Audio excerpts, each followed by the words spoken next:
Sindir kebijakan naturalisasi Timnas Indonesia. Media Vietnam bak jilat ludahnya sendiri. Salah satu media Vietnam kembali menjadi perbincangan panas setelah melayangkan sindiran tajam soal perkembangan sepak bola Indonesia. Media Vietnam bernama Soha.vn secara khusus menyindir kebijakan naturalisasi yang gencar dilakukan Timnas Indonesia. Tak tanggung-tanggung, media Vietnam tersebut menganggap kebijakan naturalisasi Timnas Indonesia sebagai cara instan agar bisa berbicara banyak di Piala Asia 2023. Apalagi Timnas Indonesia berada dalam satu grup yang sama dengan Vietnam di Piala Asia 2023 awal Januari mendatang.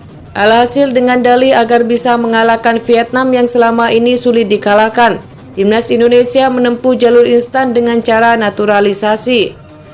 Bisakah Indonesia menggunakan 11 pemain naturalisasi dari Eropa untuk menghadapi Vietnam di Piala Asia? Tulis Soha.vn dalam judul artikelnya. Sejumlah pemain naturalisasi saat ini telah resmi menjadi bagian warga negara Indonesia dan bisa bermain untuk timnas negara tersebut.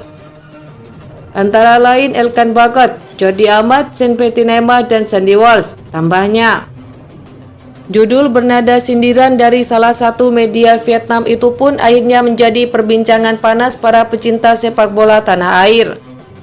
Hal ini dikarenakan sindiran yang diberikan media Vietnam terkesan terlalu provokatif tanpa dasar terhadap kebijakan Timnas Indonesia.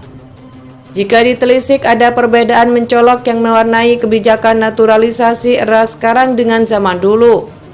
Kebijakan naturalisasi saat ini lebih condong ke proyek masa depan sepak bola Indonesia. Tak hanya itu, program naturalisasi juga diarahkan kepada pemain diaspora yang memiliki darah keturunan, bukan pemain asing murni. Lebih lanjut, pemain naturalisasi yang diincar Timnas Indonesia juga memiliki level berbeda dibandingkan pemain lokal saat ini.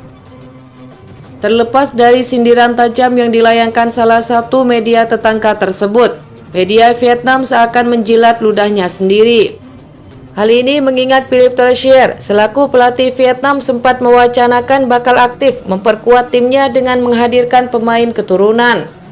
Wacana tersebut ingin direalisasikan Torchia untuk makin memperkuat kekuatan timnas Vietnam pada tahun-tahun mendatang. Jika kami ingin meningkatkan level Vietnam, kami harus melakukan banyak pekerjaan. Latihan saja tidak cukup, ujar Philippe Torchia dilansir Soha. Dengan sistem kompetisi dalam negeri, pemain perlu diperbanyak bermain. Itu akan membantu mereka meningkatkan diri. Sumber daya kedua yang bisa meningkatkan kualitas tim adalah pemain Vietnam yang berada di luar negeri. Di Afrika misalnya, mereka memanfaatkan sumber daya dari pemain asal Afrika yang bermain di Eropa. Saya juga meminta staf pelatih membuat daftar sekitar 20-30 pemain keturunan Vietnam yang bermain di seluruh dunia. Tukasnya menambahkan. Jika ditelisik lebih mendalam, apa yang disampaikan Torchia seakan mengadopsi langkah yang sejauh ini gencar dilakukan Timnas Indonesia.